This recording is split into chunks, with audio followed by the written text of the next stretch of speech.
The TVWAN News is proudly brought to you by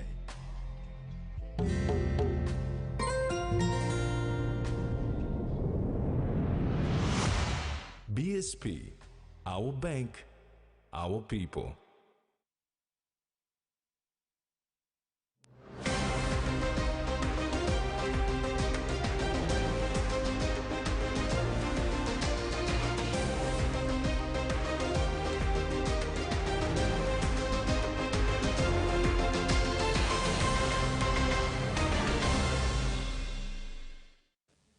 Hello and welcome. This is TVWAN News. I'm Jasmine Irojak.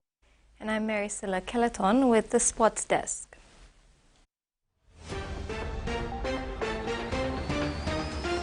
In this edition, 2 dead in confrontation, urgent action needed to address Porgera crisis, and Valley Hunters locked in for first grand final.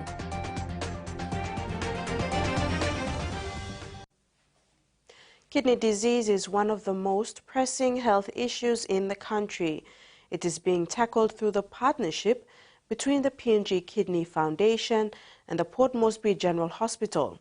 Both signed a memorandum of understanding today to continue the work on this health issue. The P&G Kidney Foundation and the Port Moresby General Hospital will work hand in hand to fight kidney disease in the country. Both P&G Kidney Foundation and PMGH signed a memorandum of understanding today to solidify this collaboration.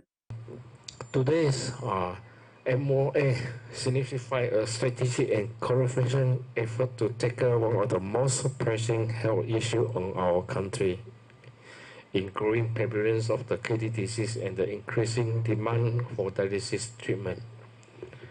Today's signing solidifies a partnership will ensure life-saving dialysis made more accessible and managed with the highest standard of care. Through this MOU, P&G Kidney Foundation will manage dialysis services at PMGH, providing necessary support in delivering vital treatment. Chief Executive of Port Moresby General Hospital, Dr. Paki Molumi, emphasized that globally, 850 million people are living with chronic kidney disease. Statistics are increasing. In P&G, we estimate of about 120 people per 100,000. So meaning that 120 patients for every million population.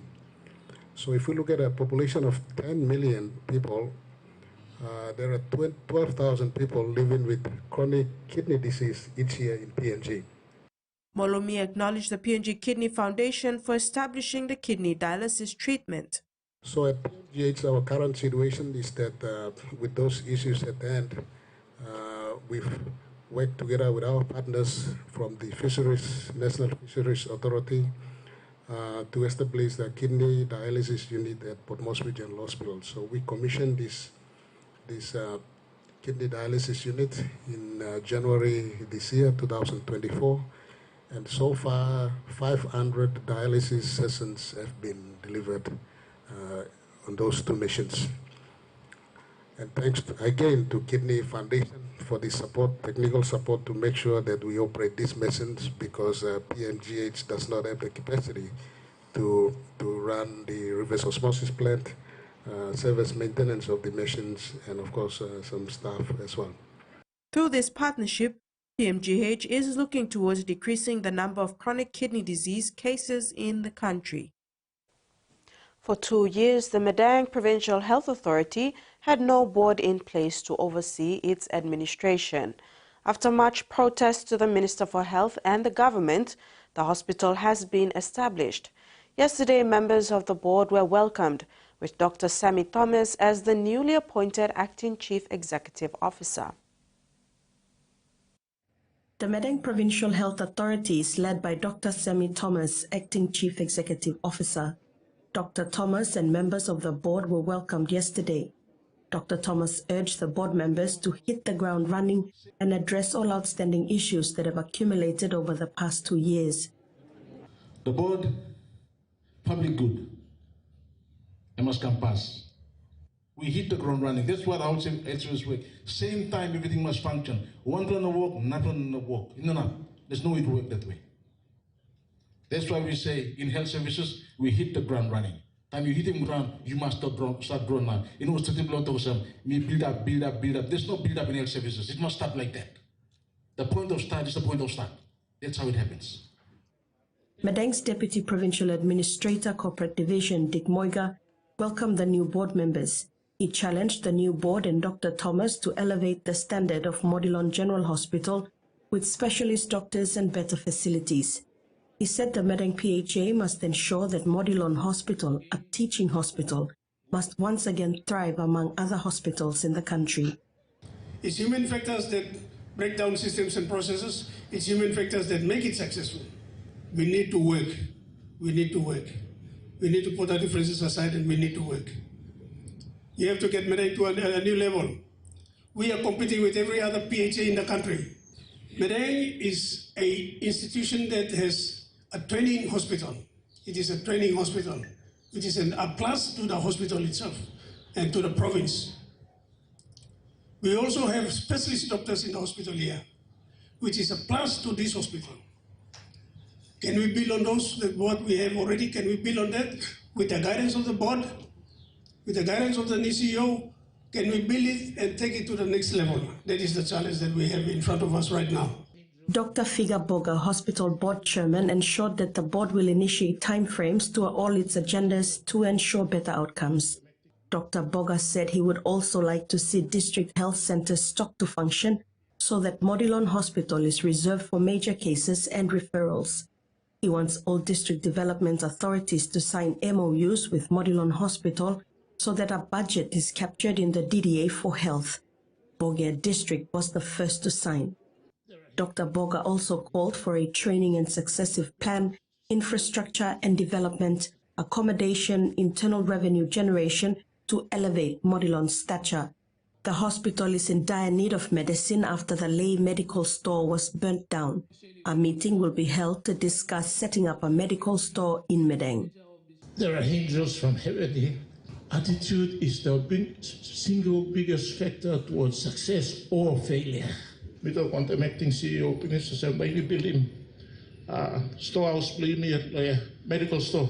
Madang Governor Ramsey Pariwa expressed satisfaction at the establishing of a hospital board because people have suffered the consequences of this breakdown in Madang's public health service. Salome Vincent, TVWAN News. Timely food rations for the Laloki Psychiatric Hospital couldn't have come at a better time than on the country's 49th independence celebrations. The staff and management were delighted that Best Gear Trading delivered stacks of groceries for the inpatients recently at the hospital. According to the director of the Best Gear, these were gifts for the independents, as it is now a custom for this generous company to give charity organizations as the hospital with food during festivities. The gifts costing 17,700 kina were delivered to the hospital after two other charity entities, namely Cheshire Special Services and the Life PNG Care. The Chief Executive Officer of Laloki Psychiatrist Hospital, Losavatu Dagunu, said since 2022, Best Gear has consistently donated food items for the benefit of the inpatients of the hospital. She said they had been very timely in their giving because they turn up when the facility is usually out of stock. I don't know how I can express it. This is alarmingly big donation that you have brought to us. Since 2022, when you started, and continuously every year, you've been donating selflessly with the charity cards of donations to people who are suffering from disabilities. She added that the directors and management of the hospital have considered to change their supplier of food rations to Best Gear as a token of appreciation for their continuous show of generosity. However, the managing director for Best Gear, Chief Thomas Yan, disagreed to this proposal and said he went to the hospital on his own accord to help those in need, such as the people with special needs. Best Gear plans for another donation to be made in December on Christmas Day. Frida Kana, TV1 News. Mission Aviation Fellowship recently conducted a Tech Talk training with a church ministry in Kudjip town in Jiwaka province. This training is crucial to rural communities who are not aware of the dangers technology holds. Members of the community church network in Kudjip town in Jiwaka province were fortunate to participate in a Tech Talk training with a team of 4 from Goroka-based Mission Aviation Fellowship Technologies. MAF Technologies Ministry Partnership Officer Ken Ruruk emphasized to the ministry the importance of the training. Ruruk shared that the Tech Talk training is a warning to churches in the country on the dangers technology holds, especially for the youth. In addition to technology's dark side, the Department of Information and Communication Technology recently stressed on viral hoaxes on social media, especially Facebook. The recent viral post on a missing girl got the attention of social media users in PNG, and the ICT is warning the public that such posts that look genuine can be a viral hoax by scammers. The ICT shared that scammers make viral such posts so they can later change the content to promote fake products, scams, or even sell the page. Scammers can also use these posts to gather personal details from your profile and comments. The ICT is encouraging the public to always fact-check and verify stories before sharing, especially if they seem emotional or urgent. Avoid clicking on suspicious links. If the source looks untrustworthy, don't engage with the post. Report fake posts if something seems fishy. Report it to the platform to help stop the scam. Papua New Guinea's first ever Teacher Expo, held this week at Sir John Guy Stadium, marked a major milestone with the launch of a new Diploma in Teaching primary program. The initiative, supported by the Australian government, aims to address the critical shortage of qualified teachers in the country. Papua New Guinea's first ever Teacher Expo concluded today on a high note, having drawn significant interest from aspiring teachers, educators and students. Held over 2 days at Sir John Guy Stadium, the expo featured the launch of the new Diploma in Teaching primary program supported by the Australian government. The event received positive feedback from both participants and exhibitors, including Book Belong Pikinini, which showcased its digital learning tools and hosted interactive activities for children. BBP Executive Officer Lian Resson reported strong engagement from visitors, noting that the expo provided an excellent platform to highlight the importance of early childhood education and innovative learning solutions.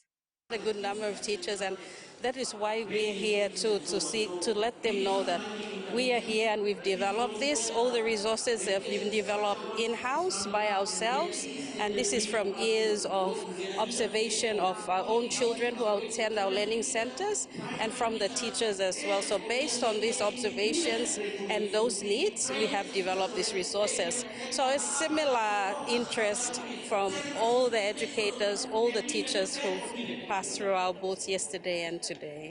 Exhibitors and attendees alike praised the expo for fostering collaboration and providing valuable resources for professional development, with many expressing hope that the event will continue annually. I think the Teachers Expo is very cool because the booths have very great information for everyone. And today I'm very happy to be here with my mom, who is a teacher as well. I'm very happy that my mom is a teacher too. Today's Teacher Expo has bring the teaching value to limelight, I would say. There's great information here. The inaugural Teacher Expo has successfully set the stage for a revitalized approach to education in PNG. By launching the Diploma in Teaching primary program and facilitating discussions among educators, students and government officials, The expo highlighted the urgent need for qualified teachers to meet the demands of a growing student population. Carol Kidu Jr., TV1 News. Book Belong Pikinini also showcased their special inclusive programs and materials at the Teacher Expo, highlighting initiatives run across all their branches to promote literacy and early childhood education for all children, regardless of their background. We have established what we call an inclusive education program, and that includes sign language as well. We have developed resources, so what we've developed from the literacy resources, we've just adapted that into making it more inclusive. We have an inclusive education function that manages all that. We have, at the beginning of the year, we've trained our teachers on how to identify children with special needs. So they are able to identify that, and then they advise our inclusive education function on the type of resources or learning materials that can be developed to help them. You're watching TV1 News. Still to come, 2 dead in Morobe block confrontation and urgent call for response to Porgera crisis.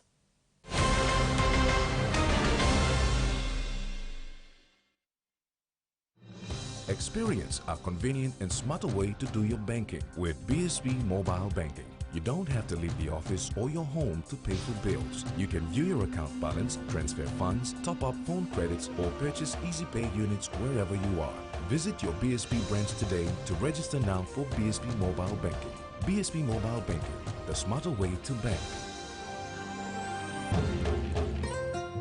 BSB, our bank, our people. Are you thirsty for more? Celebrate this independence with Pepsi's new look, same great taste, and lower than low prices. Only 2 kilo 20 in stores now. Includes Pepsi, Pepsi Max, 7-Up, Mirinda, Mountain Dew, Gold Spot, and Coca-Cola. Hurry to your nearest store for more. Hiya, Mama. You wait time, but me add him special flavor. Put in more flavor, put in more taste. Magical cuddle, get up and big smile on face. Time for Kim chicken, a great kumutu. Sip, sip, the mumu, yes, magic on you. Maggi, the taste P&G loves. Open lips.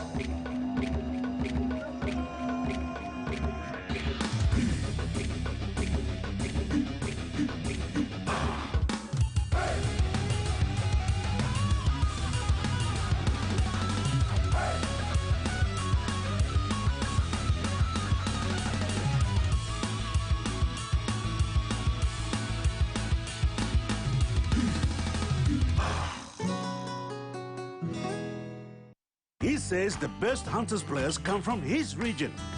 So does she. But there's one thing that brings everyone together. SB Lager, Bunyamyumi.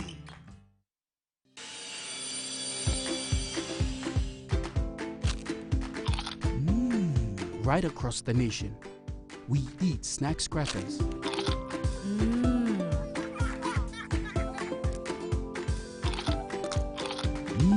Emi Trupla. All get a young plana lapun, only like him snacks crackers. Only make him here, no P&G, one-time lay biscuit company. It's crunchy and tasty. It's irresistible. Welcome back. After many years of neglect to the official car park of the Eastern Highlands Provincial Government building, known as the Yanepa Haus, the building named after the first premier of EHP, late James Yanepa, has received a fresh new look. The iconic building's car park was given a facelift on the occasion of the country's 49th independence celebration. To commemorate the 49th independence of the country, the Eastern Highlands Provincial Administration, under the leadership of Provincial Administrator Alan Law and his management team, have given a much-needed facelift to the car park of Yanepa Haus. The resealing of the Yanepa Haus car park was funded by the provincial administration and counter-funded by the office of the Governor, Simon Sia. This is the first phase of the facelift project. The second phase will be the reconstruction of the 3-story building, which the provincial government has already allocated 10 million kina. The resilient contract was awarded to Fayantina Construction Company. The resilient contract was awarded to Fayantina Construction Company, a local contractor and 100% owned by a Eastern Highlander. The company took on the project and delivered in time for the 49th Independence Ceremony that took place in front of the rejuvenated car park on the 16th of September this week. Mary Silla Kelleton, TVWAN News. Governor for Madang Province Ramsey Pariwa has encouraged the remote people of Watabu in Ward 9 of Arabaka LLG, Middle Ramu District, who are inaccessible by road since after 49 years of PNG's independence, to join him in working towards a new road project that would link them to the outside world. The independence message to the people of Arabaka LLG and the Greater Madang is not to wait for the government, but to take initiative where they can.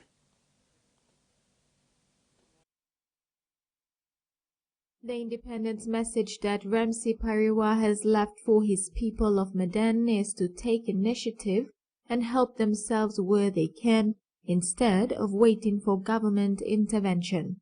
He delivered the message during an independent sports event attended by over 8,000 people on the banks of the Ramu River. Governor Pariwa told the people of Arabaka LLG of the Middle Ramu District to support the road project in the district. He is stepping in with personal funds to purchase fuel drums to assist earth-moving machineries, build a new road from Umerum in the Transgogol area of Madang District to Poita in the Middle Ramu District. This is the first ever road link that will connect this remote region to vital government services. Pariwa explained that 3 million kina was earmarked for the Umerum-Poita road. However, administrative issues have caused delays in construction works. There is no road access to this far-flung and isolated location situated on the banks of the Ramu River. Over 10,000 people from all corners of this rural district, usually referred to as the back page of Madang Province, turned up to welcome the governor and celebrate the country's 49th independence anniversary. Check, me go sign him check.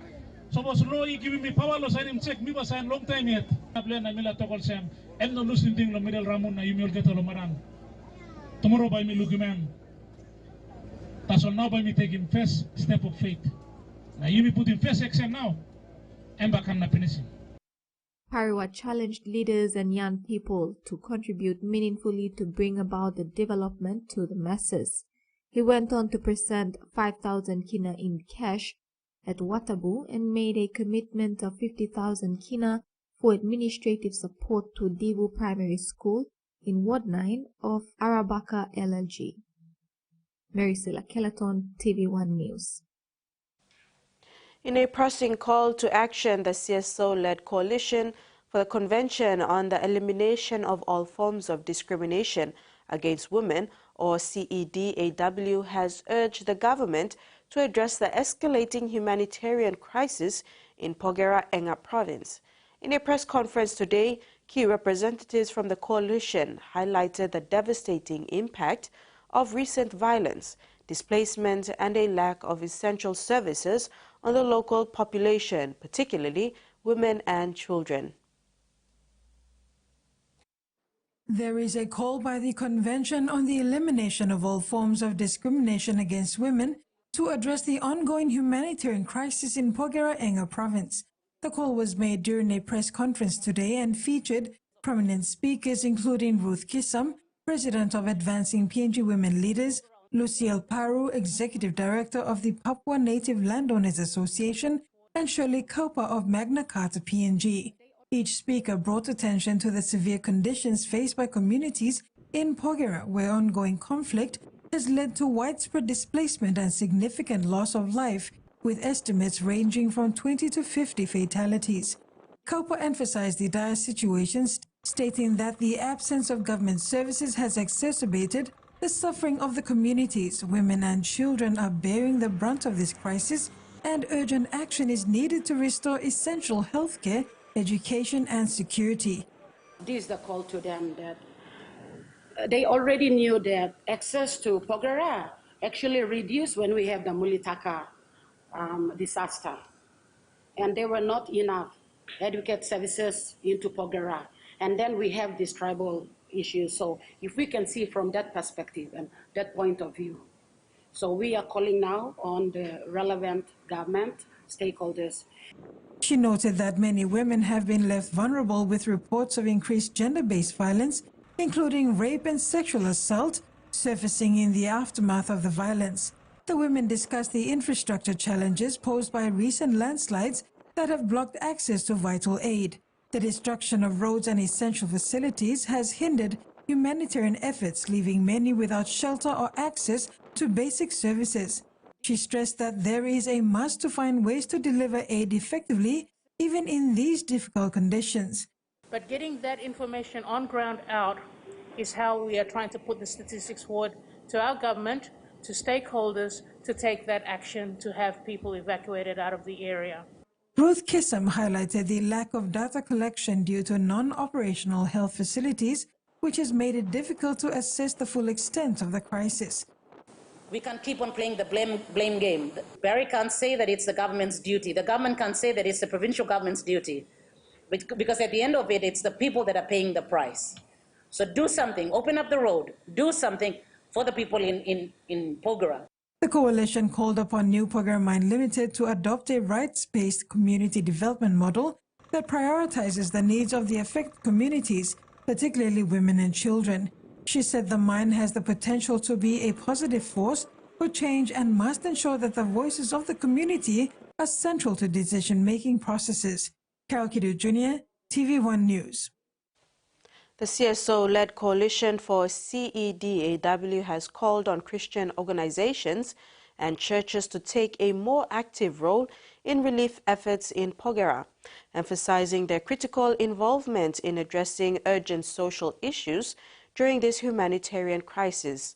They also stressed the urgent need for female representation in the Community Development Agreement signing at the Hilton Hotel, urging the Mineral Resources Authority and the Enga provincial government to prioritize women's rights for a just and equitable future in Porgera.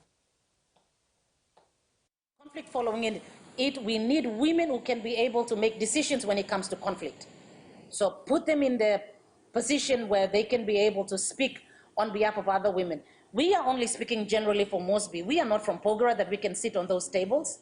We are not from Hela where we can sit on tables that can make decisions, or from Lihir. We need to have women from those places themselves, that are landowners themselves, who knows the context of their own communities, to sit so that when something like this happens, they probably might have a pool of funding that they can easily use to extract those women out, or something to that effect. They would know. But give them that power, where sit them in a position where they can make decisions, influence decisions, be that voice where others cannot be able to. You can't have a man making decision on behalf of a woman. And now the finance news. The kina closed lower at $0.2556 in the interbank market. At Bank South Pacific, our kina was buying $0.2482, $0.3635 Australian dollars, €0.2154 euro, and 34.90 Japanese yen. Looking at commodity prices at New York close, all closed lower, except gold and palm oil closed higher. And on the stock market, the Dow Jones closed higher, ASX closed higher, and all ordinaries closed higher as well. Stay tuned, TV1 News continues after the break.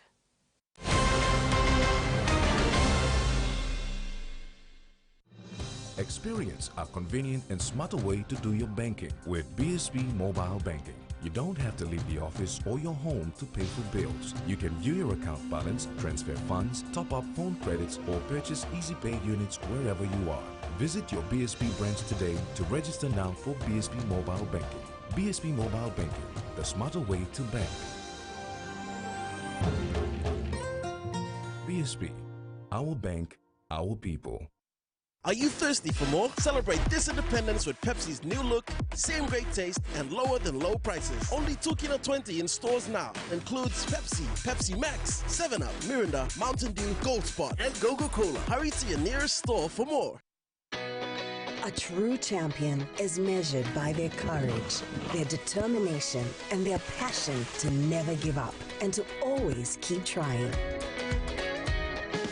With a delicious Milo in milk taste and added nutrients, Milo in milk is a great way to fuel our little champions with nourishing energy every day. Because true champions give it their all. Milo, PNG and Mia. Find PNG made.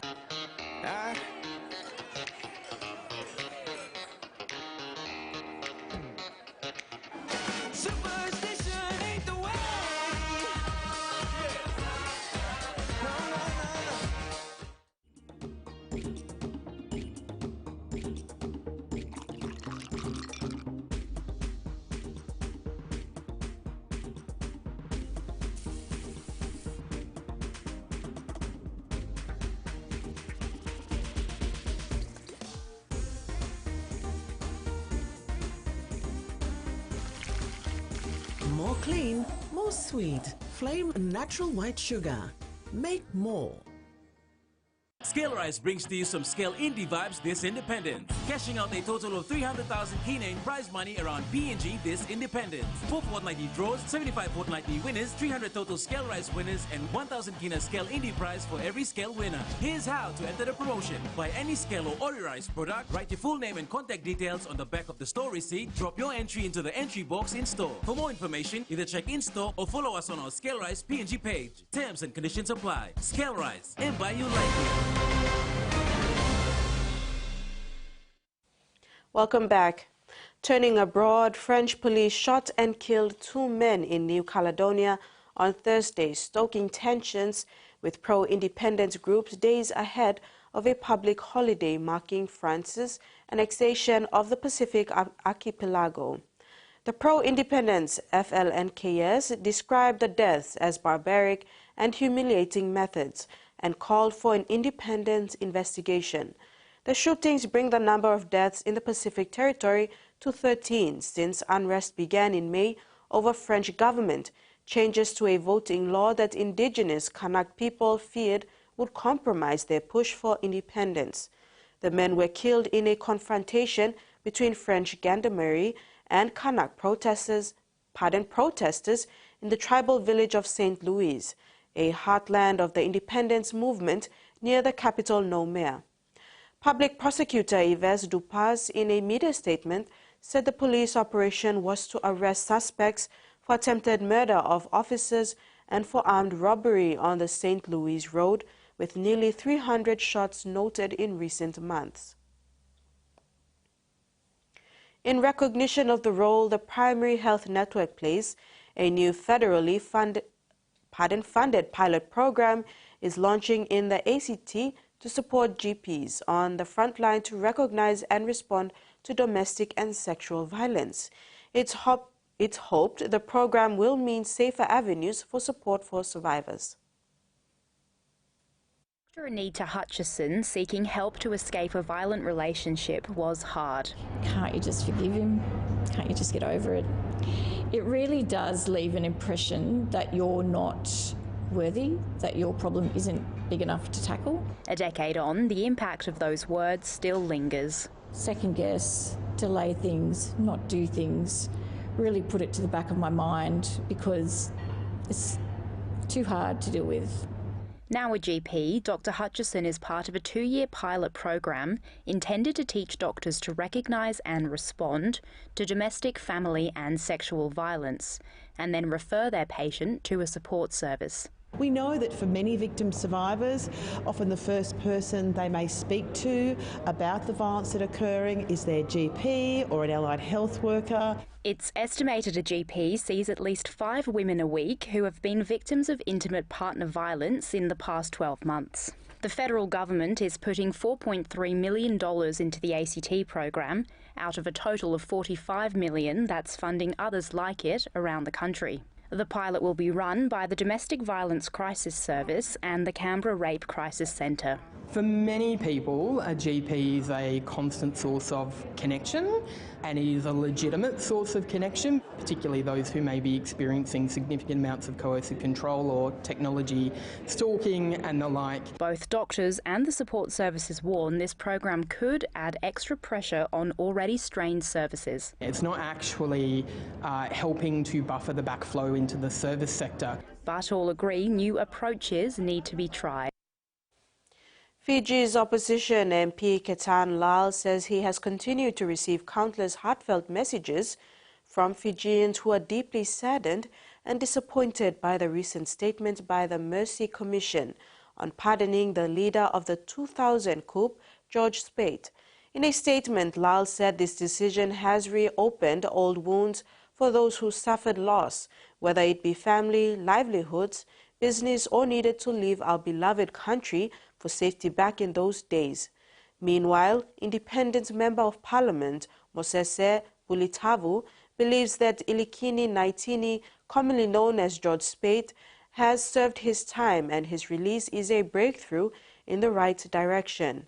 In a Facebook post, Bulitavu states that Speight's application was properly assessed over the years and has met all requirements before being awarded presidential pardon as recommended by the Mercy Commission. Homeschooling has become increasingly popular in Australia, with more than 40,000 children now learning at home, a number that's doubled in the last 6 years. For many parents, it's an intentional choice based on ideological or religious reasons, but for others, it can be a last resort. Ollie Lewis left his local high school after being bullied. He now studies at home through an online private college. I really enjoy learning from home. It gives me a lot of flexibility. Indeed. Susie Lewis says her son is a different person. You should. We are much closer now. We have little breaks and we talk a lot more. He's a lot more open because there's no anxieties present anymore. Ollie is one of an increasing number of Australian students leaving the classroom behind. Exact numbers are difficult to pinpoint, but figures compiled by advocates from state and territory regulators suggest more than 43,000 students are registered as homeschoolers nationally, more than double the number in 2018. QUT's Dr Rebecca English says homeschooling was once typically a deliberate choice for religious or ideological reasons. But she says today's home students are mostly leaving school because of bullying or neurodivergence. The biggest growth by far has been among what I call accidentals. They've usually tried a school, often more than one school, and then they find themselves with no other choice but to homeschool. The head of the peak body for Australian secondary school principals says there is a place for homeschooling. But it's concerning that so many students are finding their needs can't be met by schools. Our schools are increasingly expected to provide a highly personalised learning program for all of our children, and that's what we'd want to do. However, the training and resourcing, particularly in our public school sector, has not kept pace with that. Andy Myson says homeschool students may miss out on access to specialised facilities like science labs and workshops, and he's concerned that older students in particular lack social interaction. It's very important for students at that age to get the benefit of socialisation, learning how to interact with others. We want to make sure that the kids are not missing out on anything that the schools might, be putting out for them. We've got our own version of it as well.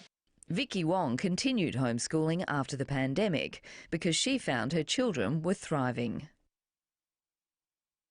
We ask them every year, do you want to go to school? And they say, no, we want to continue homeschooling. So here we are. We need to be mindful of the challenges for parents. It's also not an option that's available to everyone. It's been a cold but dry start to spring for much of southeastern Australia, with the unusual weather having a devastating impact on many farmers.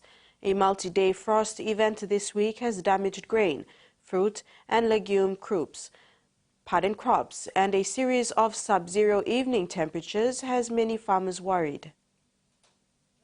Has been working on the land for 56 years, but the lentil and grain grower has never seen conditions this bad. It's the perfect storm, and it's something that we'll just have to grit our teeth and get through, so we'll probably chuck the bank card in the drawer and not spend too much money for a while. At least half of his lentil crop in Malala, north of Adelaide, has been destroyed by frost in recent days. It's all been made worse by a dry winter, and more frost could still be on the way. We had minus 3.1 for a quarter of an hour, and that was enough to do the damage. And so we've got what we've got, and we'll just have to harvest whatever's there and hope that it covers the cost of growing a crop.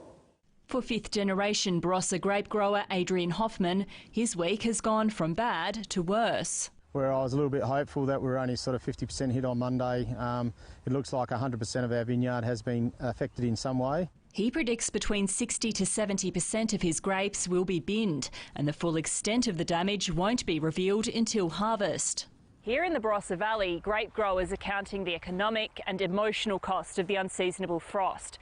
But this isn't the only region impacted, with the damage extending across South Australia, Victoria and parts of New South Wales. A crop assessor monitoring the frost says the damage extends from Kangaroo Island to the SA border, through the Mallee and into the central west of New South Wales. Farmers will be looking down the barrel of having quite a serious cut to their income. And I don't mean like not making as much money, I'm talking about losing money, going into the red. The crop damage has a financial toll, but farmers are also warning there's a mental toll. Get down to your local club, get down to your local and catch up with people and make sure that they're doing okay, and if they're not there, why aren't they there? A message to check in with neighbours who might be doing it tough. Back home, 2 people have died and more than 15 injured following a confrontation with police and residents of Morobe block outside Port Moresby Thursday the 19th of September. The confrontation happened after a businessman claiming to have ownership over this portion of land brought his tribesmen in truckloads together with police and gave orders for the settlers to move out. In an attempt to protect their properties, the settlers stood in the way, trying to prevent the machines from demolishing their properties, and in the process, an adult male and a young female student were killed. Families of a man and a young girl are mourning their death after a confrontation over land ownership at the Morobe block in NCD turned sour. The said portion of land is called Dedua block, located just behind the Morobe block. The residents said they were caught by surprise when 3 truckloads of men from an ethnic group entered the block and demanded the settlers to vacate the land. They were fully armed with bush knives and escorted by members of the police force in several police vehicles. Block leaders, including Simon Somot, said they excused the police and briefed them on the court proceeding that is on foot following a similar eviction attempt by the same businessman back in 2018, explaining that a stay order was in place to prevent further eviction pending the outcome of this case. We make a change of law until a case is pending I'm stop. So we like kirap nguta solo sem haste em come back and want same man em come back and being given him 14 days notice. Em no come give him order or some give him court order. So some give court order and got resign. However, the businessman who claims to have ownership over this land claimed that the order had expired and he had obtained a new eviction order for the people to vacate. This order will be simka me been questionable this order. Me got court order stop. Me got title copy stop. Over something me got stop. So this order how you like simple order. So to me go through the court na blame expire finish 2021. Blame plan black 2024. So me to some suppose simple like make him some. Not long two parties must go to court. Then court has a power to make a decision. Long give him order go alongside man. While the leaders drove into the city to seek help from police and verify the eviction order with the courts, the businessman went ahead with the eviction using 2 bulldozers. The male folk at the Morobe block tried to drive the group away, but were met with knives and gunshots. In the process, an adult male was killed. People are go not block him go out to him run out the blood so and like people family are gonna donate him blood long him. People start boring come at family will go help him. Na people are not go lo gere we and molan stop in Slogeri lab. So we plug go, not plug mangi plug sim go, we plug the outside. Want the car stop, plug waiting slow line, all finished on him blow now. Time all got the block on plug him, plug doctor plug drive him. We plug drive doctor, some plug please. Some of them just all slab body, boy actually barabia, some of them, Namarasin black and go pine outside. The grade 5 female student was allegedly shot by police as they were driving away from the incident site. This is where the 14-year-old grade 5 student was killed yesterday, allegedly by police. She was coming out from a house to see the police and the convoy make their exit following a confrontation with the settlers here. The confrontation led to 2 deaths, and she is one of those who died yesterday. More than 15 people also sustained injuries of varying degrees, some now admitted at hospitals, while others are nursing their injuries at home. A handful of families have also been left homeless as the community mourns the deaths of 2 of their community members. Ruth Rongula, TV1 News. This is TV1 News. Sports is next with Maricela. Stay tuned.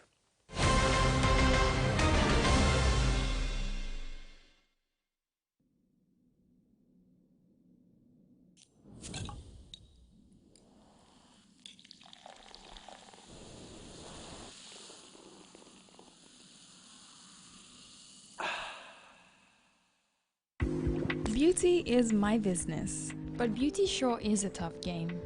Filters are great, but great skin, better. And that's why my skin deserves the best.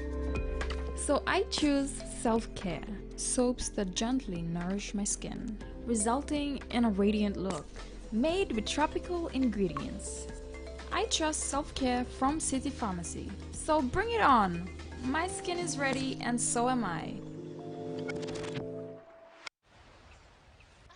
These two are creeping into your personal space. Why don't we send them packing? Oh, maybe not. Bing bang bing, bum bum. Dreaming for more than the life we've known. There is more to what the future holds. You me holy man, no walk one time. Oh, oh, oh, oh, oh, oh, oh, oh. We dare to believe in incredible things. Oh, oh, oh, oh, oh, oh, oh, oh. With money plus we're ready to go. Digicel Business. We help grow your business with secure, reliable and cost-effective ICT solutions. We will manage your technology so you can power your vision for your business with the best solutions to offer. Accelerate your business growth with Digicel Business Cloud Solutions with cloud platform services, disaster recovery as a service and backup as a service. Talk to our cloud solutions experts today. Digicel Business. Better solutions for better business.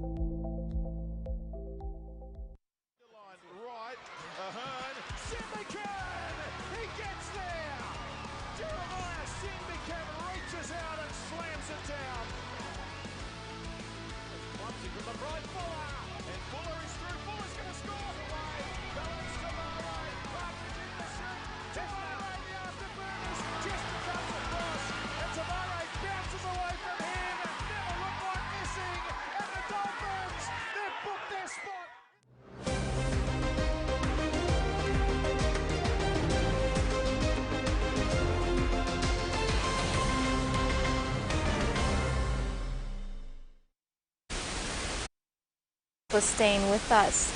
The National Beach Volleyball Championships 2024 kicked off today at the Sir John Guy's Beach Volleyball Courts. Babukori Volleyball Association, Fairfax, NCD Volleyball Association, Takana, Pom Corporate Volleyball Association are amongst other participating associations in the championship. The championship started today in 2 different divisions, Under 21 and Open Women and Men.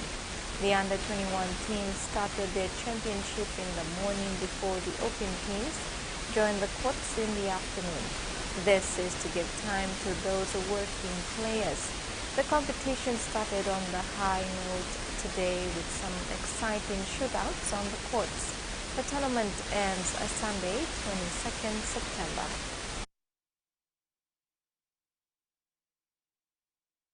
Valley Hunters are only one game away from their first grand final glory.